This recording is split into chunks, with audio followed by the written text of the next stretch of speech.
numéro 15. Bismillah wa salatu wa salam ala nabi. Amma ba'd. On est toujours dans Bab al-Ghusl. La sifat, la description du ghusl. On lit le hadith suivant. An Maymuna bint al-Harith radiyallahu anha, zawj al-Nabi sallallahu alayhi wa sallam. Donc d'après Maymuna, remarque ici Nadir, il a dit zawj al-Nabi. Il a dit zawj, il n'a pas dit zawja. Alors que c'est une femme. D'accord? Maymuna, c'est l'épouse du prophète sallallahu alayhi wa sallam. Zawj signifie l'épouse. Donc ici, zawj est employé pour une femme. Et c'est ça, l'aura, le fusha. En arabe, le terme zawj convient aussi bien aux hommes qu'aux femmes. Tu peux employer le terme zawj pour un homme et pour une femme. Tu dis, par exemple, Rachid est le zawj de son épouse. C'est le mari de son épouse. Le cas, c'est juste que je peux dire zawja ou zawj. Et ici, pour une femme, tu vas dire également Maymuna zawj al-Nabi. C'est l'épouse du prophète. D'accord? Donc ça, le terme zawj est employé aussi bien pour les hommes que pour les femmes. Et Cheikh Ibn Uthaymin a dit hiya al-afsah fi al-lugha al-arabiyya. C'est l'oral al-fusha. Donc il a dit que c'était le terme qu'on pouvait employer pour les deux, aussi bien les hommes que les femmes. Mais il a dit que ceux qui font les règles de l'héritage citent souvent le terme zawja avec un ta pour distinguer l'homme de la femme, pour simplifier, pour savoir la part qui revient à l'homme et la part qui revient à la femme. Voilà. Donc, أنها قالت وضعت لرسول الله صلى الله عليه وسلم وضوء الجنابة. Donc Maymuna a apporté wado. Wado, on l'a déjà cité ça. Wado avec une fetha sur le waw. Attention, c'est pas wado. Ça signifie quoi? Wado avec la fetha, c'est l'eau qui est utilisée pour faire le wado. Donc on répète, on l'a déjà vu. Wado, wo, avec une dhamma sur le waw au début. Wado, c'est le fait de faire les ablutions. Et wado avec un a au début. Wado, fetha. C'est l'eau qui est utilisée pour accomplir les ablutions. Donc elle lui a apporté de l'eau pour accomplir l'wudu de al-janaba. فَأَكْفَأَ بِيَمِينِهِ عَلَى يَسَارِهِ. Qu'est-ce qu'il a fait? Il a versé de l'eau فَأَكْفَأَ بِيَمِينِهِ avec sa main droite sur sa main gauche. مَرَّتَيْنِ أَوْ ثَلَاثَةً. 2 fois ou 3 fois.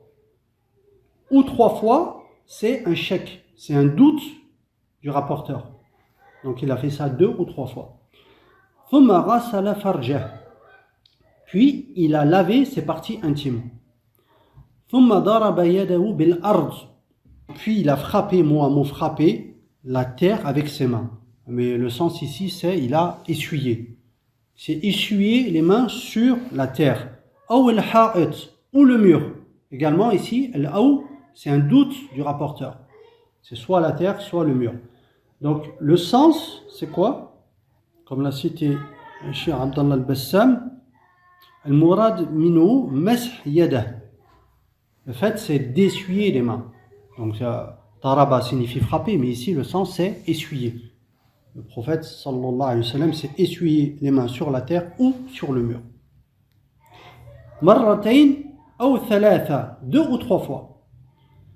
ثم تمضمض واستنشق.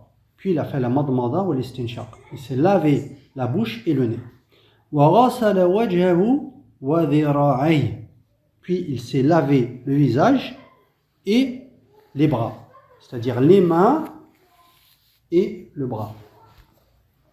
ثم أفاض على رأسه الماء. Puis il a versé de l'eau sur sa tête. ثم غسل جسده.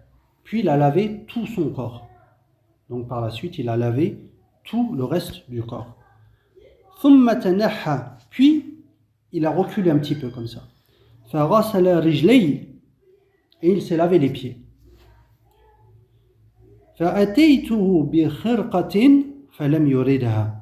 Maymuna dit qu'elle lui a apporté une serviette. فلم يردها. Il n'a pas voulu. Il n'a pas voulu s'essuyer avec une serviette. فجعل ينفض الماء بيده. Et il a enlevé l'eau avec sa main. Il s'est contenté de sa main. Donc ici, Cheikh Abdallah al-Bassam explique les termes du hadith. Donc il a expliqué que le terme akfa signifiait qalaba, comme on a dit, c'est verser de l'eau sur les mains. Donc il s'est versé de l'eau sur les mains, la main droite a versé de l'eau sur la main gauche. 2 ou 3 fois on a dit que c'était un doute. Puis on a dit que le prophète sallallahu alayhi wa sallam s'est essuyé la main sur la terre ou sur le mur. Pourquoi il a fait ça? لِإِزَالَةِ اللُّزُوجَ, c'est-à-dire pour nettoyer les restes qui pouvaient rester sur ses parties intimes. Car il venait de se laver, c'est-à-dire qu'il venait de se laver les parties intimes. Donc c'est pour nettoyer ce qui pouvait rester sur les mains. Et Cheikh Ibn Uthaymin a dit que pourquoi est-ce qu'il a fait ça? قال لأن الماء والله أعلم قليل. Pourquoi? Parce qu'il n'y avait pas beaucoup d'eau. Il faut se remettre dans les conditions.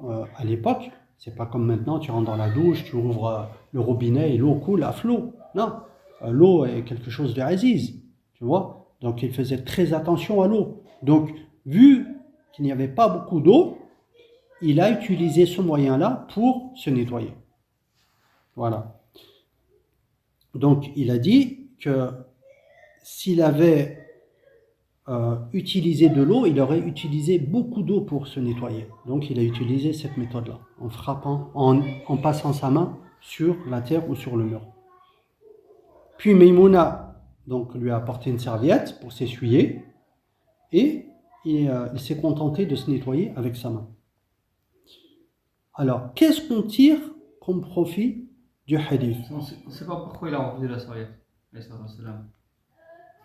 Dans ce cas-là, dans cette situation, il n'a pas voulu. Cheikh Ibn Uthaymin explique que le fait qu'il lui ait apporté indique que cela est permis et qu'elle a déjà dû le faire avant. Et certaines fois, le prophète sallallahu alayhi wa sallam a dû l'accepter. Mais ce jour-là, il ne l'a pas fait. D'accord? Donc, il est permis de se nettoyer après avoir accompli le ghusl avec une serviette. Mais ce jour-là, il ne l'a pas fait. Non, il n'a pas cité de raison spéciale. D'accord? Mais justement, il a dit que c'était dans ses habitudes. Il pouvait se nettoyer avec une serviette. Mais ce jour-là, il ne l'a pas fait. Cela est légiféré. On peut se laver avec une serviette après le ghusl ou même après le wudu, comme l'a cité Cheikh Ibn Uthaymin. Qu'est-ce qu'on tire comme profit du hadith? Cheikh Abdallah al-Bassam a dit le hadith al-awwal, dans le hadith précédent, on a vu que le prophète sallallahu alayhi wa sallam s'était lavé les mains. Eh bien, dans ce hadith, on a une précision. On a qu'il s'est lavé les mains 2 ou 3 fois. Donc, ce hadith vient préciser la façon dont le prophète sallallahu alayhi wa sallam se lavait les mains. Il apporte une précision supplémentaire. Deuxième faïda, dans ce hadith, أنه بعد غسل اليدين غسل فرجه.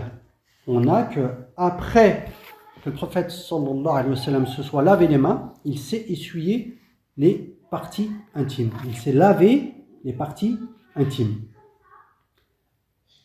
ثم مسح يديه بالأرض مرتين أو ثلاثة. Puis, comme on l'a dit, il s'est essuyé les mains par terre ou sur le mur 2 ou 3 fois. Et ça, il a cité que c'est pour nettoyer, ça permet de purifier et pour enlever également les odeurs qui peuvent rester. Et il a dit qu'on pouvait utiliser autre chose. D'accord? Donc maintenant, tu as un savon, tu vas utiliser du savon. Donc on a dit il faut se remettre dans le contexte. À l'époque, il n'y avait pas beaucoup d'eau dans cette situation-là. Donc pour économiser l'eau, le prophète sallallahu alayhi wa sallam a fait ça.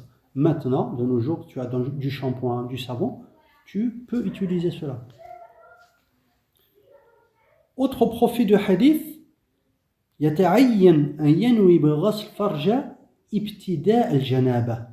Donc il faut se laver les parties intimes au début du ghusl. Lorsqu'on fait le ghusl, il faut se laver les parties intimes au début. Et il a dit qu'il n'y avait pas besoin de renouveler le fait de se laver les parties intimes par la suite, après. Une fois au début suffit. Également, il a cité que dans ce hadith, le prophète sallallahu alayhi wa sallam a accompli les ablutions au départ. Voilà, c'est fait le hadith al-awwal. Également dans ce hadith, Cheikh Abdallah al-Bassam a indiqué que dans le hadith précédent, tu te souviens, on a vu que le prophète sallallahu alayhi wa sallam a accompli le wudu lorsqu'il a fait le ghusl. Au début, il a fait le wudu. ويقتدي أنه غسل رجليه. Et quand on dit que la personne a fait le wudu, cela signifie qu'il s'est lavé les pieds. Or, dans ce hadith-là, on a que le prophète s'est lavé, puis il s'est reculé un petit peu, et à la fin, il s'est lavé les pieds. Donc, comment est-ce qu'on regroupe entre les deux hadiths?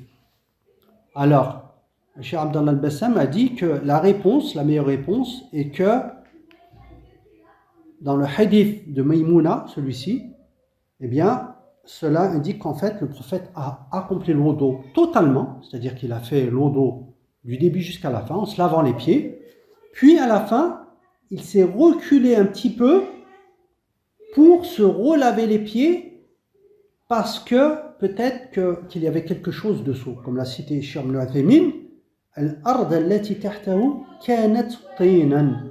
Il y avait de tin, il y avait de la boue, comme l'a cité Cheikh Ibn Uthaymin. Donc, il y avait de la boue, donc il a eu besoin de se relaver les pieds à la fin, parce qu'il était dans un endroit où il y avait quelque chose qui a sali ses pieds. Voilà comment regrouper entre les deux hadiths. Donc, il a fait l'eau complet avec les pieds, et à la fin, pour se nettoyer les pieds, il s'est relavé les pieds, car il y avait quelque chose dessous comme de la boue. Et dans ce hadith également, il y a que Maïmouna est venue avec une serviette pour se sécher. Et donc on peut se nettoyer avec une serviette à la fin du ghusl. Également, on n'a pas besoin de se frotter le corps lorsqu'on accomplit le ghusl. Verser de l'eau suffit. Oui, ce n'est pas une condition de se frotter. Également, également, il suffit de verser de l'eau sur le corps une fois. Une fois suffit. On n'a pas besoin de le faire 3 fois ou plusieurs fois. Une fois suffit. On peut rajouter, mais une fois suffit. Une fois à condition que ça couvre bien les parties. Ouais, voilà. Il faut que tout soit mouillé. Voilà ce qu'a cité Cheikh Abdallah al-Bassam. Cheikh Ibn Uthaymin a ajouté certaines choses. Il a dit qu'il n'était pas obligatoire de se laver plusieurs fois la tête lorsqu'on a accompli le ghusl. Une fois suffit. Et il a posé cette question-là. Alors il a dit, si une femme a des tresses, que doit-elle faire? Est-ce qu'elle doit ouvrir les tresses ou pas? Ou est-ce qu'elle peut passer de l'eau sur les tresses? Alors le jawab, il a dit que si les tresses étaient mashdouda bi quwwa, si les tresses sont très serrées, c'est-à-dire que si elle passe de l'eau, l'eau ne passe pas à travers, eh bien, elle doit les ouvrir. Elle doit ouvrir ses tresses et les mouiller. Mais il a dit que si les tresses n'étaient pas très serrées, c'est-à-dire que si elle passe de l'eau et que l'eau passe sur les cheveux, dans ce cas-là, elle n'a pas besoin de défaire ses tresses. Voilà ce qu'a cité Cheikh Ibn Uthaymin. Donc voilà pour ce hadith où on a une autre description du ghusl du prophète sallallahu alayhi wa sallam. Cheikh Ibn Uthaymin pose cette question. Nous, qu'est-ce qu'on met en pratique? Est-ce qu'on met en pratique le hadith qu'on a vu la dernière fois, le hadith de Aïcha, ou celui-ci? La réponse, il a dit qu'on pouvait mettre en pratique de temps en temps celui-ci et de temps en temps ce hadith de Maïmouna. D'accord? On peut faire les deux. Et ça, c'est valable pour les ibadat qui sont venues de différentes façons. Certaines ibadat, certaines adorations sont venues d'après le prophète sallallahu alayhi wa sallam, d'après plusieurs manières. Eh bien, on peut varier. C'est bien de varier. Il a cité comme exemple l'adhkar après la salat, le dhikr après la salat. Il est venu plusieurs dhikr. Eh bien, c'est bien de changer. Également, fi tashahhud, il y a plusieurs tashahhud. Eh bien, on peut de temps en temps faire ce tashahhud et de temps à autre un autre tashahhud. Et il a dit par exemple, quelle est la faïda de cela? Quelle est la faïda de varier dans les adorations, les différentes choses qui sont parvenues d'après le prophète sallallahu alayhi wa sallam? Il a dit, première faïda, tamam al-mutaba'a. Cela nous permet de suivre le prophète sallallahu alayhi wa sallam. Parce que si on met toujours en pratique la même chose, eh bien, on n'aura pas mis en pratique l'autre chose. Par exemple, le dhikr. Si on fait toujours le même dhikr et qu'on ne fait pas l'autre, eh bien, on n'aura pas la récompense d'avoir fait l'autre dhikr, les autres afkar. Tu vois?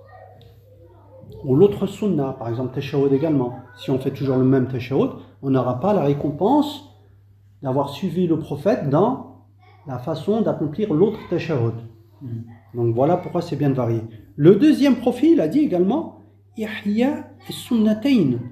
Cela va faire revivre les sunnahs. S'il y a deux façons de faire une chose, eh bien, si on fait toujours la même, la deuxième façon va mourir. Donc c'est bien de la refaire vivre, de la mettre en pratique. Ou sinon, il a dit qu'on va l'oublier. On peut l'oublier. Au point où tu vas voir une personne qui fait ça, tu vas dire, qu'est-ce que c'est que ça? Tu vas oublier que c'est min sunnah.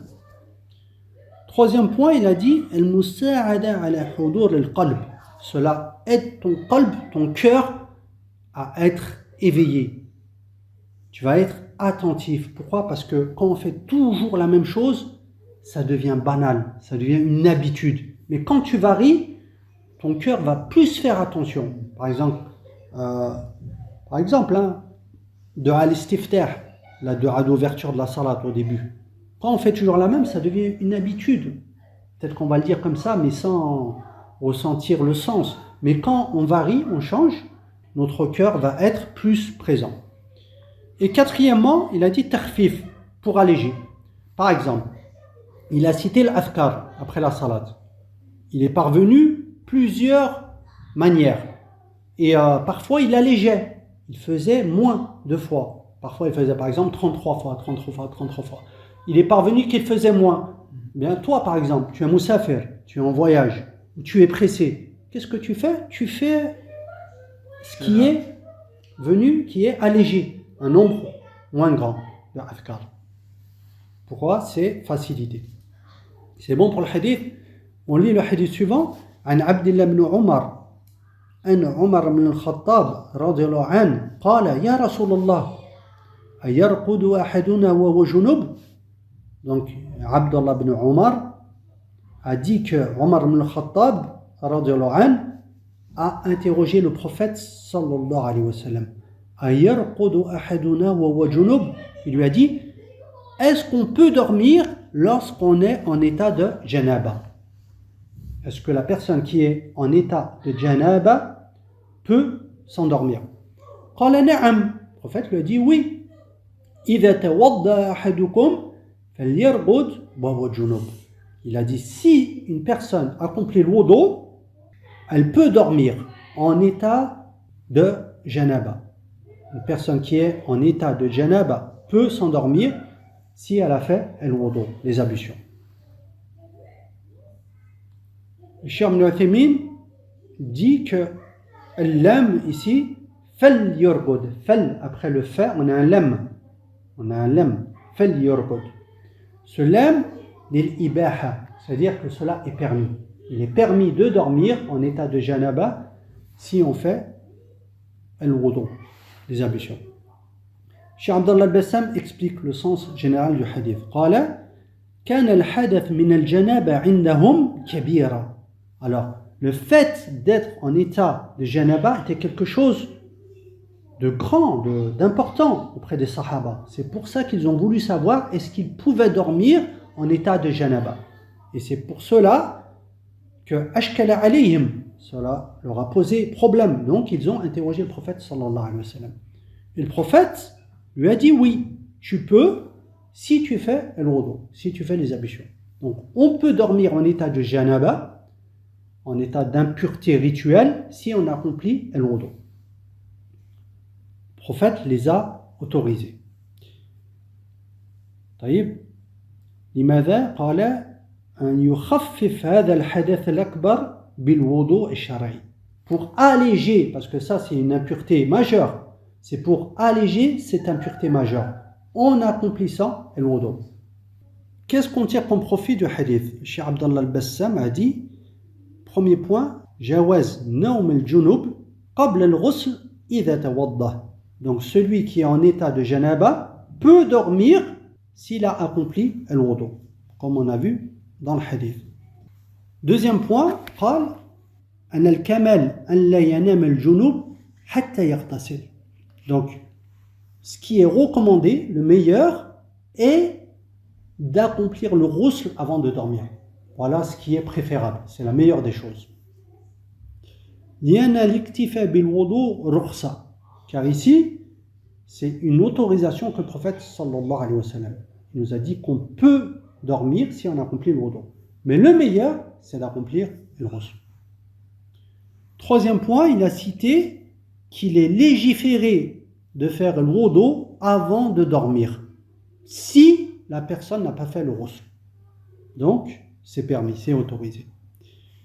Quatrième point, il a cité karahatu nawm al-junub bila ghusl wala wudu. C'est-à-dire qu'il est déconseillé de dormir en état de janaba sans avoir fait ni le ghusl ni le wudu. Donc il faut faire soit le ghusl soit le wudu. Si la personne peut faire le ghusl, c'est la meilleure des choses. Comme l'a cité Cheikh Ibn Uthaymin, il a dit que si une personne a des rapports intimes avec son époux ou avec son épouse, le meilleur est d'accomplir le ghusl directement après. C'est la meilleure des choses. Donc le meilleur, c'est d'accomplir le ghusl avant de dormir. Celui qui ne le fait pas, eh bien, elle fait au moins le wudu avant de dormir. Voilà pour ce hadith. وإلى هنا وسبحانك اللهم وبحمدك أشهد أن لا إله إلا أنت أستغفرك وأتوب إليك.